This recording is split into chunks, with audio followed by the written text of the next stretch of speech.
because it's now 1 o'clock, and every minute is precious. I know that when you come to IBTM, every minute of your time is precious, so thank you very much for coming to this presentation. I'll try to make it worth your while. Before we begin with my presentation, I've been asked to remind you about Slido.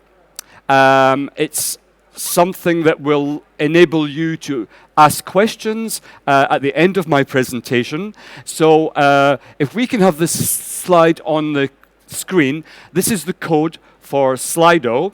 And if you link in with Slido, it means that during my presentation or at the end, you can type some questions and they will appear on the screen, and I will do my best to answer those questions. So please make a note of it, and then it's over to you with your questions at the end of my presentation. So once again, many, many thanks for coming along. I do appreciate it. I have something new and interesting to tell you, and it will be particularly interesting for those of you who design events, plan conferences. Those of you who are running venues, I think will also be able to take something away with you in 1 hour's time. So let's begin. If I can get my presentation on the screen, we'll take it from there. Sorry, technical. Oh, the other screen. Okay. Here we are. Okay. Right. So this afternoon, the theme of my presentation is multi-sensory events. This is an interesting story. About 3 years ago, the London Convention Bureau contacted me, and they said, Rob, would you be interested in doing research into multi-sensory events? They want to position London as a destination for multi-sensory, five senses events. And of course I said yes.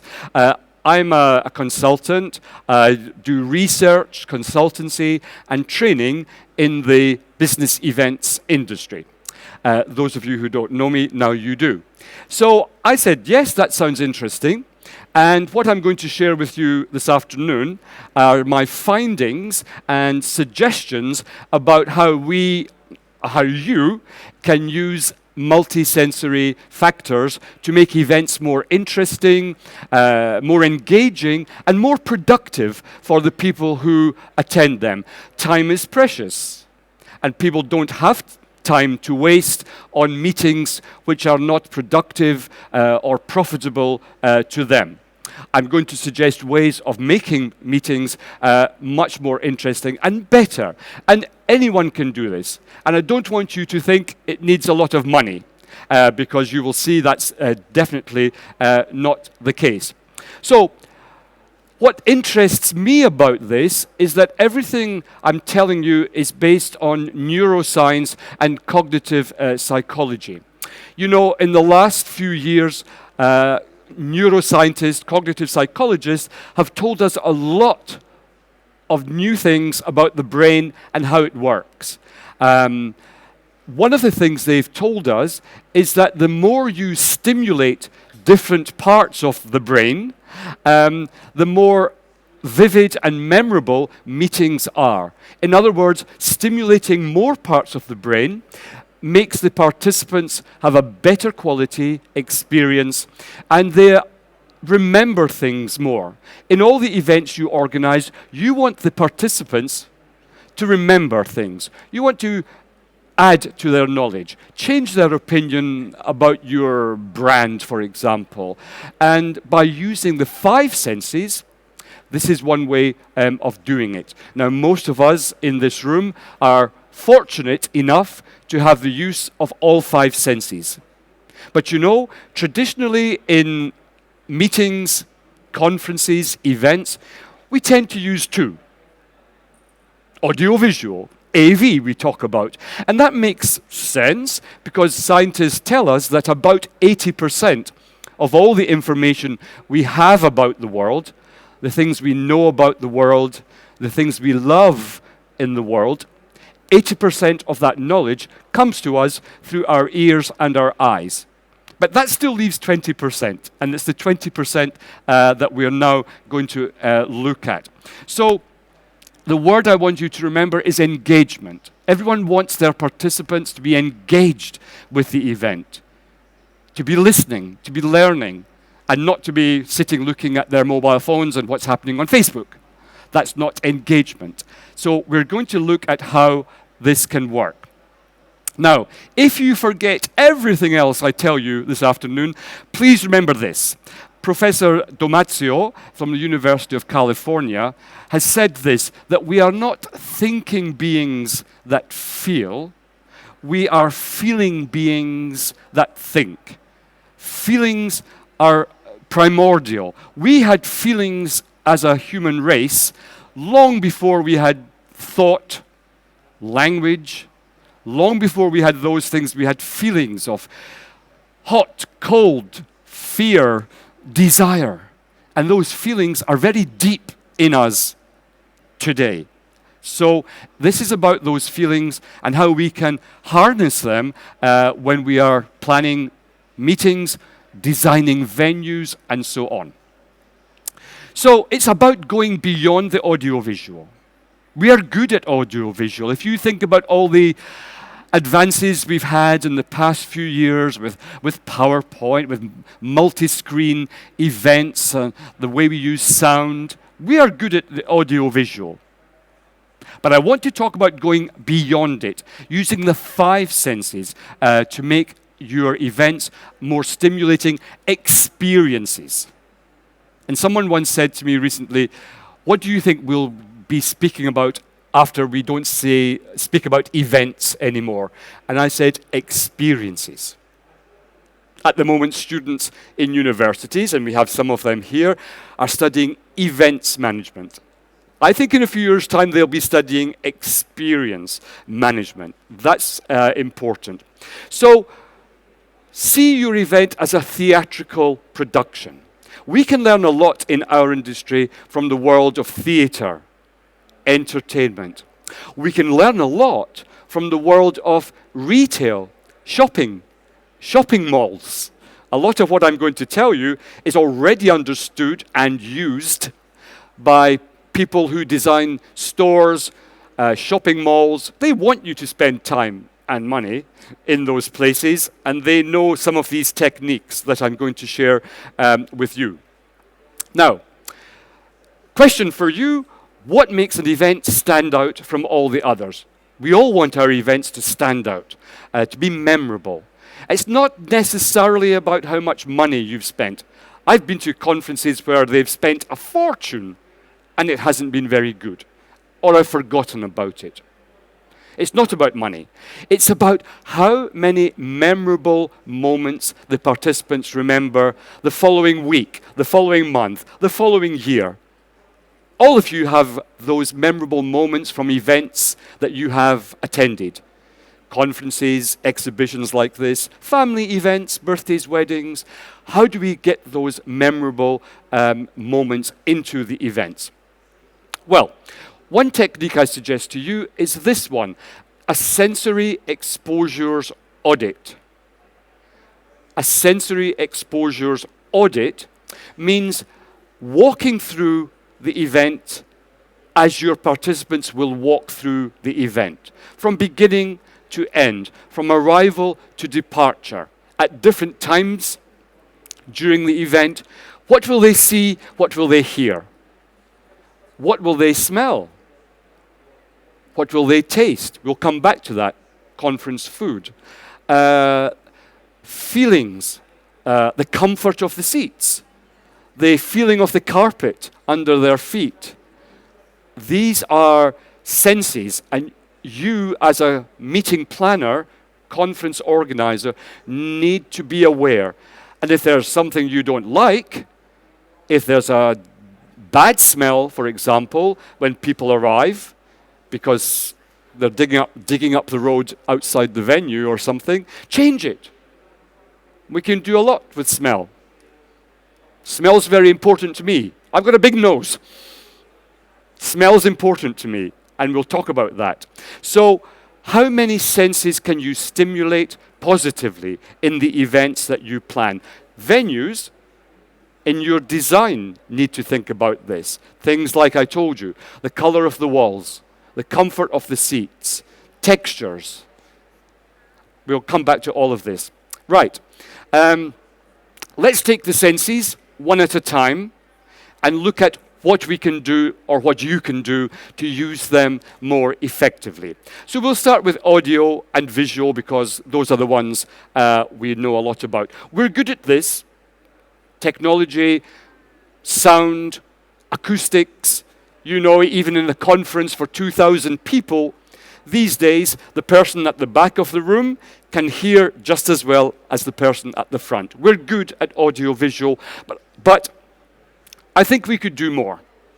Think about the soundtrack of your event in the same way that you think about the soundtrack of a movie. And one thing we don't use enough in any event, any business event, is music. And music is something which touches our soul. It's something very deep in us. I do believe that one way of stimulating the oral senses, the hearing senses, is by making more use of music. Music at the beginning. Music to get your participants into the mood, into the frame of mind that you want. So if it's a strategy meeting and you want them to be dynamic, alert, wide awake, well, some martial marching music in the morning to wake them up and to get them pumped up and ready to work for the day. Something like that. Alternatively, during brainstorming sessions or problem-solving moments, we know that light classical music speeds up thought. At home, when I'm doing research into our industry, I'm not sitting in silence. I have some nice Beethoven string quartet playing in the background.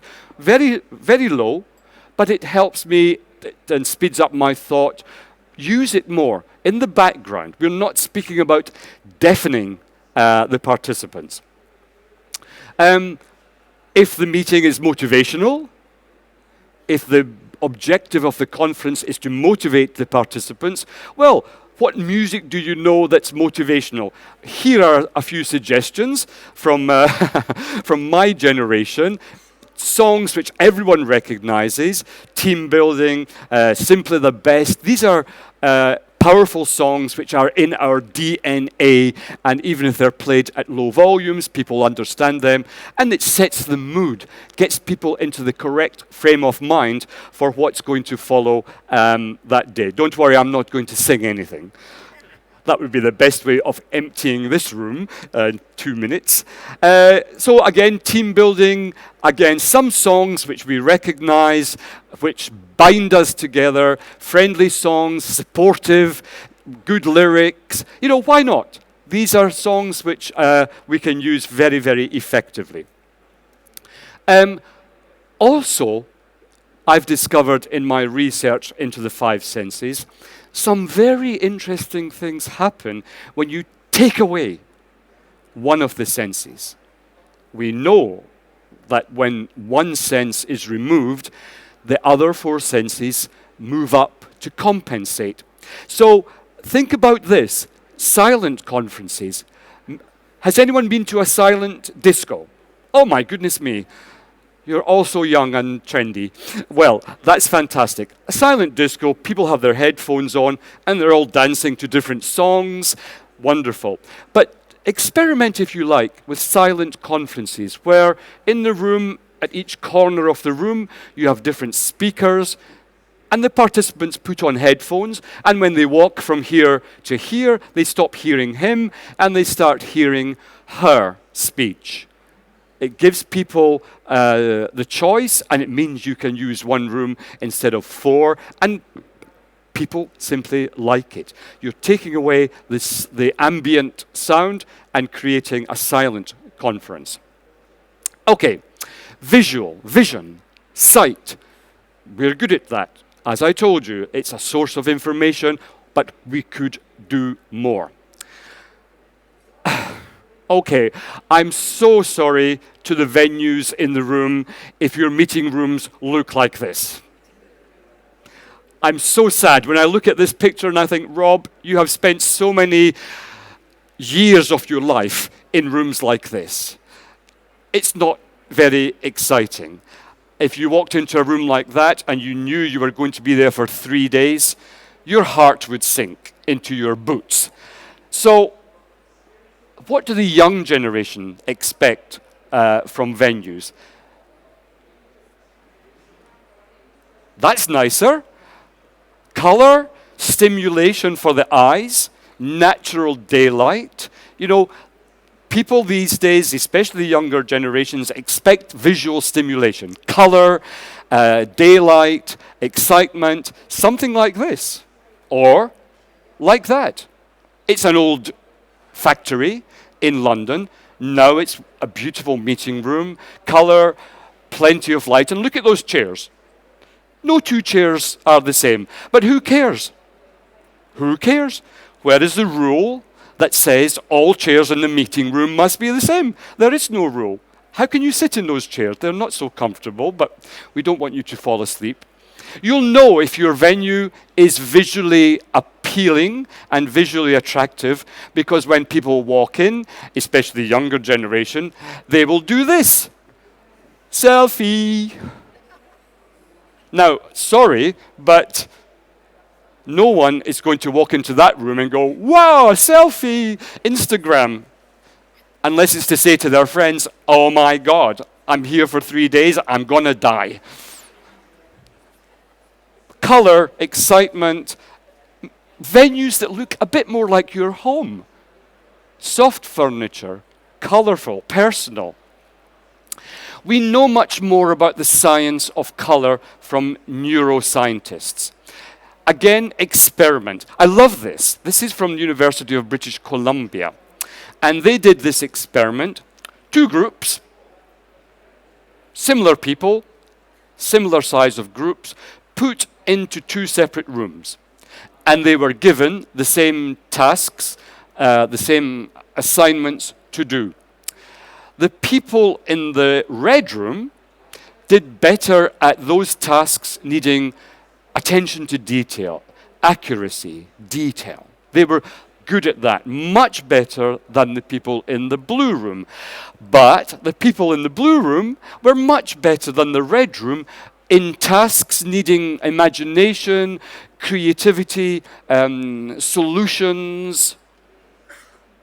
Now, you're going to say to me, come on, Rob, we can't paint the wall of the venue depending on the tasks. You don't have to. These days, with colored lights, up lights, it can be easy. Look, it's the same room, but at different times of the day, the color is different because they're using light to be relaxing, to be dynamic, to be intimate in the evening. It's very possible. Experiment with color, because it really can make a difference to the experience. Or, again, take away the sight of the participants. This is a restaurant in London called Dans le Noir, in the dark, and it's really difficult to get a reservation. Really difficult. It's extremely popular. And you can see from this picture that the diners, the customers, the clients, are blindfolded. They can't see the food. But, oh my goodness, they can taste it. The food, the wine, the taste is heightened because they can't see it. All the people who work in this restaurant, by the way, are blind. They take you from the entrance to your table and they tell you the knife is there, the fork is there. If you get the opportunity, go, because it really is an amazing experience. Your sense of smell, your sense of taste really are heightened. Here's another interesting one, taking away sight. This is a product launch for a product by L'Oréal. Many of you are wearing it right now, I'm sure. A new perfume, being launched by L'Oreal, and these are journalists, and you can see they're blindfolded, and the new perfume is just going to be brought into the room. They will smell it before they see it. And that's what perfume is all about. So again, it's fun, it's experimental, but you can do it. This is fun as well. Tricks. This is something I'm just throwing out to you. When it comes to the food, again, you'll know if the people are photographing the food, but this is not actually steak and burger. These are cakes. And they're designed with chocolate and everything to look like a steak and a burger. Again, it's a visual trick, and it will be appreciated and remembered by the participants. Okay, moving on now to the 3 senses that we don't think so much about when we are talking about conferences. Beginning with sense of smell, my favorite. It's a powerful scent. It's a powerful sense, the only one that's connected to our limbic system, and that's the part of the brain that processes emotions, strong emotions. You know how you feel when you meet an ex-boyfriend or someone who's wearing the perfume that your ex-boyfriend used to wear. You think about him immediately. And it could be a good memory or a bad memory. But your nose, your sense of smell is important. Look at that. People recall only 50% of visual images after 3 months, but even after a year, 65% of perfumes, fragrances. Our sense of smell is powerful and very long-lasting. That memory, everyone knows the story about Marcel Proust, à la recherche des temps perdus. No, I'm really showing off. Marcel Proust put the Madeleine in the coffee, and that smell of the Madeleine, the little cake, in the coffee, brought back all his childhood memories. All of the memories came back very precisely, very sharply, and he wrote the book, à la recherche du temps perdu. So, there's help for you with this. There's a lot of help. In the last few years, because we know so much about the sense of smell, companies are offering fragrance, scent marketing, diffusion. We're not speaking about bombarding your participants with strong smells. Please, that's wrong. That's offensive. That's aggressive. We don't need that. But companies can explain to you how to put a smell into a room very discreetly. So discreetly that people won't maybe be conscious of it, but they will still react to it in the way that you want. So we're not speaking about strong smells. You know how you feel in the morning in a hotel when you're having breakfast and you're just going to have your bacon and eggs, and a woman comes and sits next to you with a quarter liter of eau de Chanel. That's not a nice start to anyone's day. We're not speaking about strong, powerful smells.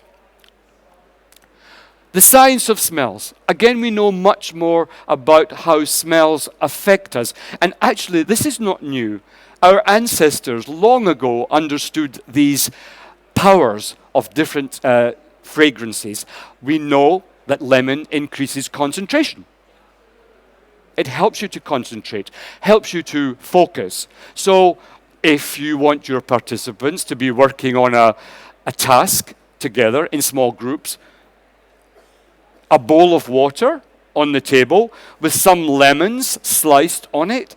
It looks nice, looks fresh. It gives off a subtle smell and actually will help them to do the job more effectively. We know this. Lavender and orange. We use these smells a lot. Next time you go to the dentist, in the waiting room, they've probably got some lavender around because we are anxious about going to the dentist and they want to calm us down. We've known this stuff, but we should now be using it more in our events, in your events. Rosemary improves memory retention. This got some publicity a a couple of years ago that Rosemary helps people to remember. And it came out in my country because it was a student, an exam in a university. And in Britain, you're not allowed to bring, things into the exam, just a bottle of water and a pen. And this girl had a little bunch of rosemary on the table. And the professor said, "What's that? You can't have that here." And she said, "Well, it's rosemary. It's a natural product, and it helps me to remember." Oh, so that was okay. And then it was in the social media, and then students all over the UK were bringing in rosemary, lavender, any old plant, because they thought it would help them in the exam. So we have known this. Cinnamon increases concentration as well. There's a lot more to say about this, but the message is use the sense of smell. Well, some of you recognize this place in Scotland, the Scotch Whisky Experience in Edinburgh. There's a challenge in Scotland about product launches when it comes to alcohol.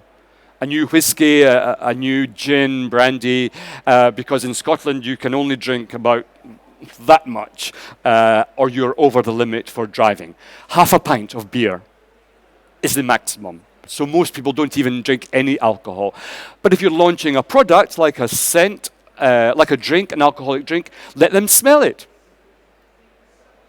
Like this. That woman's using her nose to sample some different whiskies. And we can do this in events without getting the participants into trouble with the police for driving afterwards. Thank you.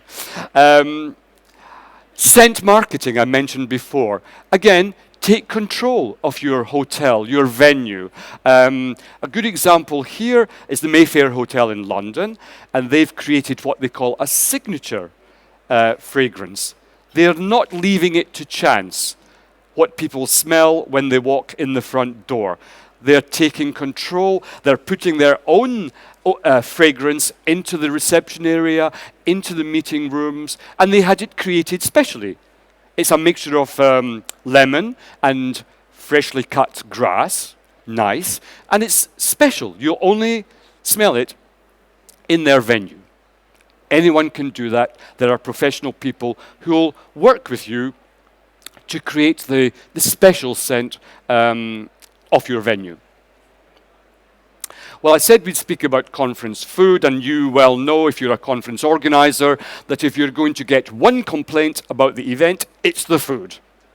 It's not appetizing enough, it's not warm enough, there's not enough variety, blah, blah, blah. So the food is something we've got to get right, and we're getting better at it. The sense of taste, this is brain food, which is a very strong trend in our industry. The bad old days of 5-course lunches with a different glass of wine with each lunch, and then a little brandy, a digestif, cigar. You don't even remember those days.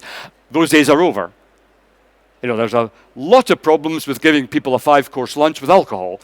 Not least the budget, but also in the afternoon, they're sleeping.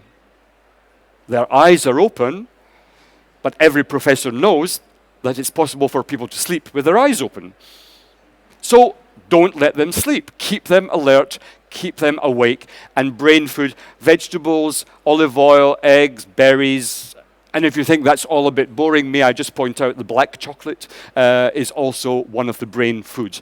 Using these things to stimulate the taste of the participants and making it memorable. These days, another strong food trend is sharing food, putting it into the middle of table, like in Spain, and everyone has a few tapas to themselves. Local food, wines, craft beers, these will be appreciated. Use the food mindfully to give the participants a sense of the locality, the city, the region, while at the same time stimulating their taste buds. Organic farm-to-fork food, and unique dishes. One way to get them taking selfies and putting your conference on Instagram and so on is by providing some food that they maybe haven't had anywhere else. Grab and go. When I go to conferences these days all over the world, another strong trend. People are moving away from the idea of sitting down together for 2 hours between 1 and 3. They want flexibility. They want to grab some food, a drink and a sandwich or a salad, and go and sit somewhere, have a mini meeting with others, and so on. The whole food thing, I could speak for a whole day about it, the way that it's changing so quickly. But grab and go, an alternative to the traditional way of serving food. Well, Judith, this will mean something to you. This is a national dish from my country, Scotland. It's a bit of a joke in Scotland, the deep-fried Mars bar. It's a joke because there's nothing healthy in this dish. Sugar, fat, and it was invented as a joke in Scotland as the worst possible kind of food anyone could think of. But the trouble is, after haggis, of course, the trouble is that tourists started to come to Scotland and said, oh, where can I find a deep-fried Mars bar? And so some shops will actually sell you this with chips, just in case it's not unhealthy enough already. But, you know, this is just a funny example. All cities, all countries have their own unique dish. Give them that. Give them an experience and stimulate their taste buds in that way. Remember that beautiful French expression, on mange avec les yeux. We eat with our eyes. So much more attention to the appearance of the food. This is a healthy snack. It's salad things in a cone, but it looks different. It looks fun. And again, especially if your event is for the younger generation, they're going to love this. It's Instagrammable, and they will have some fun as well as enjoying the healthy taste. Another nice example, biscuits. But look, they're in a nice plate, design, flowers, simple food served up in an appetizing, colorful way. This will be popular. The last sense, the sense of touch, very important. The skin is the body's biggest organ. We're covered with it. We get a lot of our sense of the world through our skin, our sense of touch. Swimming, kissing, shaking hands. It's an important sense, but again, we need to think about how we can use it more in the events that we organize. Some of you are looking a bit uncomfortable at this stage. Don't worry. So, you've all been to conferences recently with a nice massage at the coffee break, the lunch break, the tea break. You know, no one's taking off any clothes. I mean, it's a conference, there are certain standards. But this man, you know, he'll go back to the conference refreshed, relaxed, after a nice stimulation of his head and neck and shoulders. It's nice, it's appreciated, and it's appealing to that very important sense of touch. Chairs. Again, it's one of my themes, conference chairs. Experiment. Marriott's doing it with these stability balls. It's not a very good photograph, but these are made of rubber, and they're like those big balls that you see in the gym, that you do exercises with. But they're chairs. Now, be careful about sitting.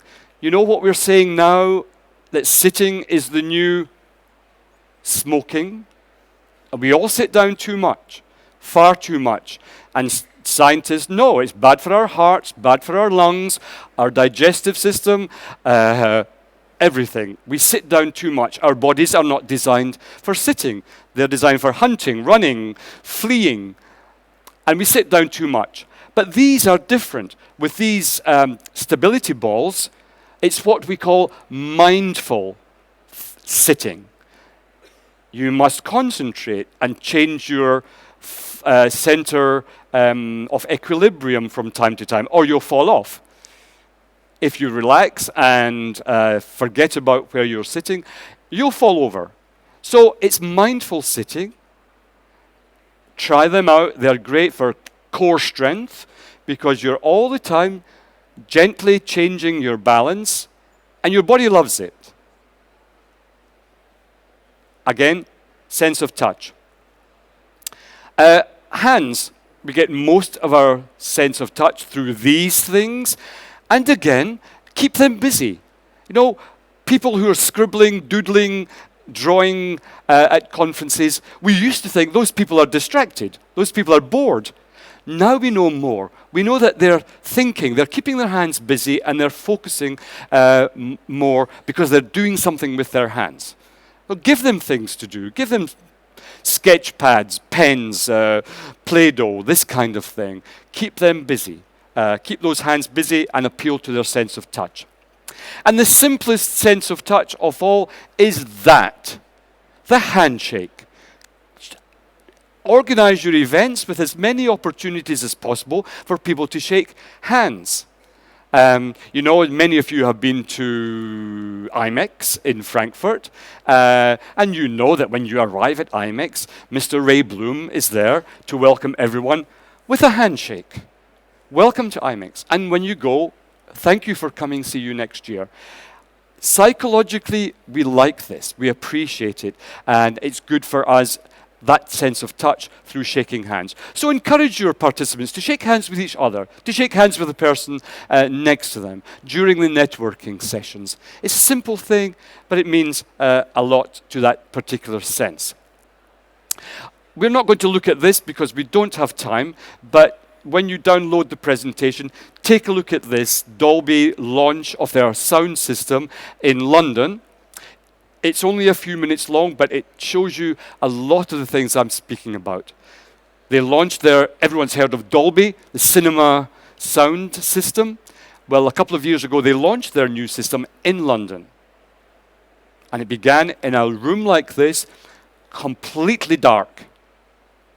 And they, because it's Dolby, they played with sound, gently introducing the sound. It's fascinating. You're going to love it, but unfortunately, not now.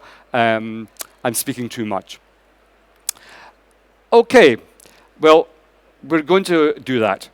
A word of warning, avoid sensory overload. Do not bombard the participants with too much sensory stimulation. It won't work.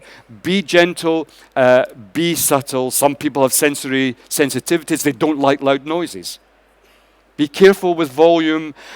Structure the stimuli.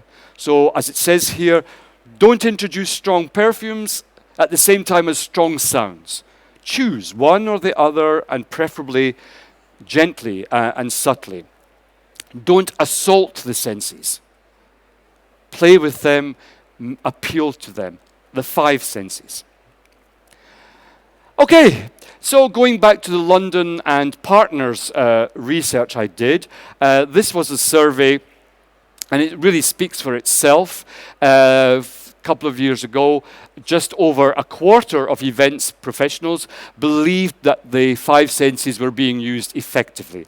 That's a minority, only about a quarter. But almost 80% believed that the multisensory events were useful, that they had an impact, that they improved events by using the 5 senses. Almost half said that by using multisensory events, your events could stand out from the competition because they're more fun, they're more memorable, and they're more engaging. 23% said that they were under pressure, that their bosses, the participants, were asking for more use of the senses. Good. And only 57% said they were happy with the status quo. Not so good. What's the excuse? Why are we not doing this? Why are you not doing this more? Well, almost half said, we'd love to do more, but we don't have the money. Oh, well, come on. After what I've said to you this afternoon, you can see that this doesn't require a lot of investment, a lot of money. 26% we don't have time. Another 24% said we'd like to do more, but where can we find ideas? Where can we find content? We know we should do more. Multisensory meetings are the future, but where do we start? Well, I hope after this, all of you know where you could start. So time, lack of understanding, misconception about the budget, these are kind of holding us back, and they shouldn't. Well, a very, very big thank you to every man and woman in the room for your kind attention. You've been perfect students. And now is your opportunity. But before the Slido, the most important thing is please keep in touch. I've got more information about this on my website. Send me an email if you're interested in knowing more. Seriously, I have a lot more to say on the subject, and I'm more than happy to hear from anyone, because you are the people doing this job. You are the professionals, and you have your own challenges and solutions and ideas. And I'd love to hear them, especially if you're already doing something with the 5 senses that I have not mentioned. Well, I promised I'd leave a little bit of time for your feedback and your questions. So let's get rid of this, and I'll ask my colleagues to put up your questions. I hope there are some, and I'll do my best to answer them. So something technical is happening, I think.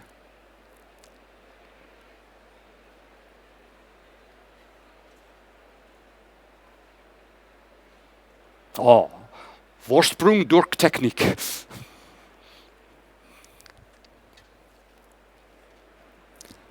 Oh, okay. Hello, Rob. I can read. Oh, do I have to turn around? Yes, I do. If I had to choose one sense, I would make my event better. Great question from Anonymous. Thank you very much.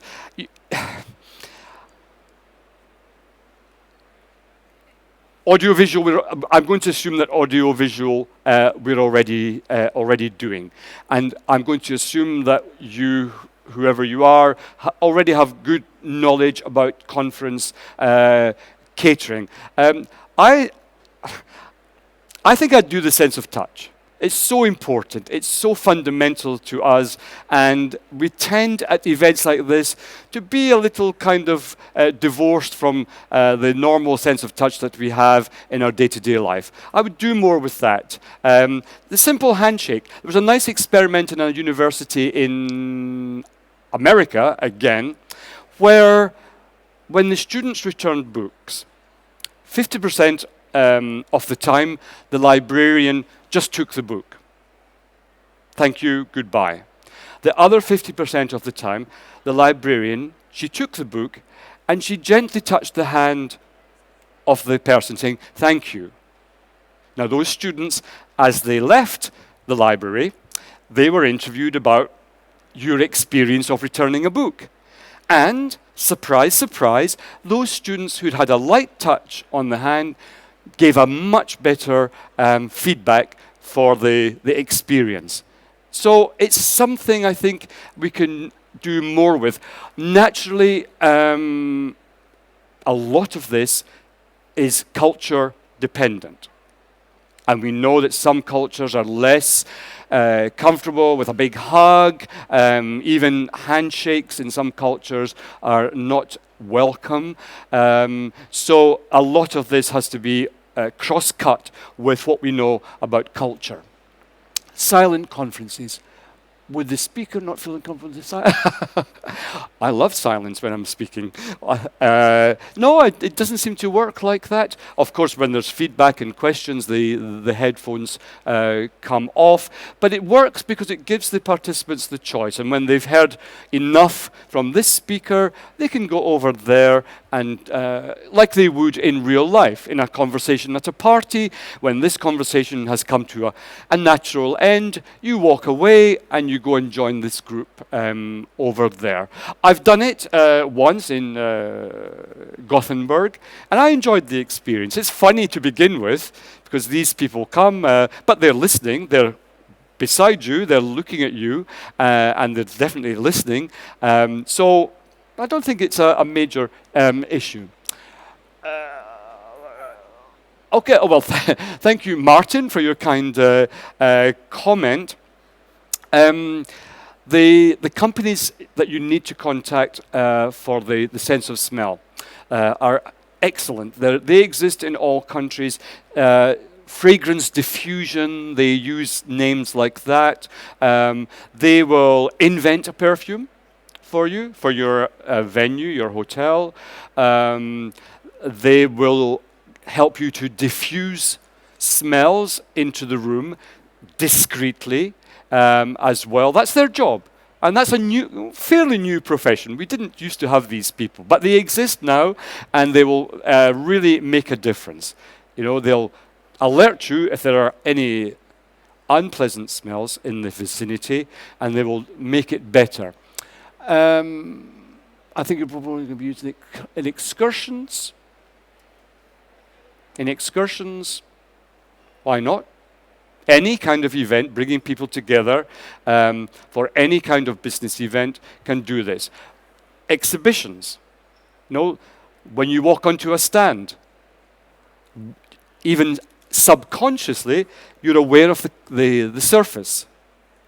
In my culture, when you visit someone's house for the first time, you notice, or your feet notice, the carpet.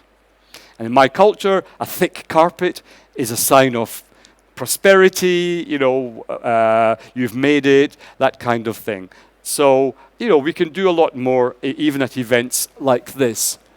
Do studies find that sense of fire that we use? I didn't get the end of that one. Is it possible to have it back on the screen? Or whose question was it? Maybe, oh, can you ask me? Oh, it's back up.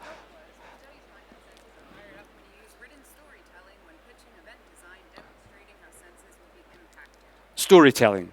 Written. So like when you're sending an email and pitching it, but you're discussing the 5 senses, does it still light up the same time? Yeah, it can. It can be part of storytelling, you know, by using that kind of vocabulary, those impressions, definitely. Color, everything like that. It's open to anything, open to anything. Do sense are fired out when you use written storytelling when pitching? Yeah. Absolutely. In your research that you used to quote in the presentation, how large is the data pool? Oh, nice. London and partners, I think we were in the 300 and something.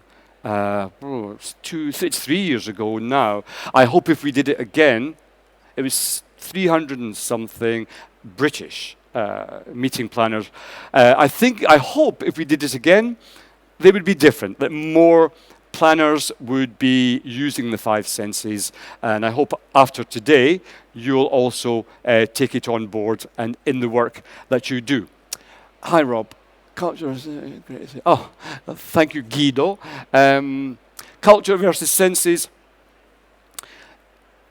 It's a great question because culture from region to region regions to region are very culture dependent. I know, for example, when I go to the Middle East with my big nose, the fragrances, even like the soap in the bathroom in those hotels in Dubai and Qatar, you know, it's not like the soap we have here, nice fragrance, flowery perfume. So it's really culture dependent, and you cannot transport from here to there or to South Africa or something like that very easily. You need to be aware of the cultural dependency. It's true. That's your research. What is your market? Who are your participants?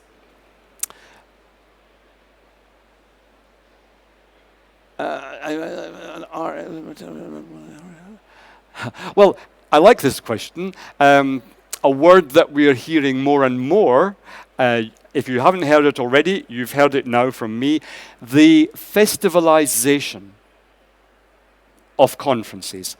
Festivalization. It's a younger generation thing. People your age are requesting, demanding that conferences and events like this are much more like the festivals that they go to. So, again, much more use of music. I live in London, and near me there's a big venue called Alexandra Palace. ASOS, the clothes company, had their event there last year, and they brought in comedians, musicians, fashion parades, funky, gourmet food carts. It doesn't look like a conference at all. It doesn't look like the kind of conference guys my age go to, but actually it's the young generation who are coming up, and we need to listen to what they want. And they want conferences and meetings and events like this to be much more like those festivals that they enjoy. So I like that point very much.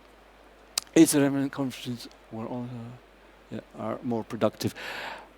Yes, we've done research, not me personally, into the memorability of conferences. And that's why we know that they are productive, because people are remembering the stimuli, remembering the message. Conferences have messages. There are things in the conference you want people to remember, and there is evidence strong that by using the five senses, people remember more, they absorb the information more easily, they retain it more easily, and that's what you want. That's the evidence. Is that the last one? I think I should let you go because we're going to get thrown out in 5 minutes. But listen, thank you ever so much for coming along. Enjoy the rest of the show, and most importantly, keep in touch. Thank you all.